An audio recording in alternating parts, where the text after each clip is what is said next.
या बातमीचे प्रायोजक आहेत हॉटेल बडे पीर. आमचा पत्ता विजापूर वेस आणि दुसरी शाखा जिंदाशाह मदार चौक, सोलापूर. अक्कलकोट रोड परिसरातून शहर गुन्हे शाखेने जप्त केलेल्या 16 टन संशयित तांदळाच्या प्रकरणात तपासाला वेग आला असून या प्रकरणामागे रेशनच्या तांदळाच्या काळा बाजाराचे मोठे रॅकेट कार्यरत असल्याची चर्चा सुरू झाली आहे. जप्त केलेल्या तांदळाचे नमुने भारतीय अन्न महामंडळ FCI कडे तपासणीसाठी पाठविण्यात आले असून अहवालानंतर संबंधितांवर कायदेशीर कारवाई होण्याची शक्यता आहे. सूत्रांकडून मिळालेल्या माहितीनुसार या व्यवहारामागे कर्नाटकातील गुलबर्गा, कलबुर्गी येथील एका व्यक्तीचा संबंध असल्याची चर्चा आहे.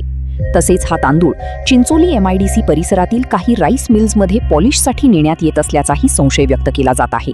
त्यामुळे तपास यंत्रणांनी या दृष्टीनेही चौकशी सुरू केल्याचे समजते.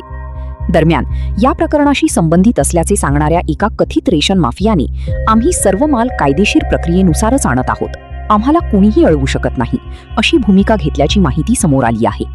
या दाव्यात किती तथ्य आहे याचा तपास सुरू असून प्रशासन याची किती गंभीर दखल घेते याकडे नागरिकांचे लक्ष लागले आहे.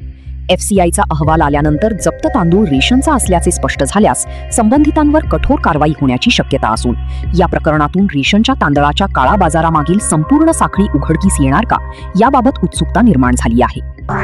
ताज्या घडामोडीसाठी पाहत रहा लोकराज्य न्यूज मराठी.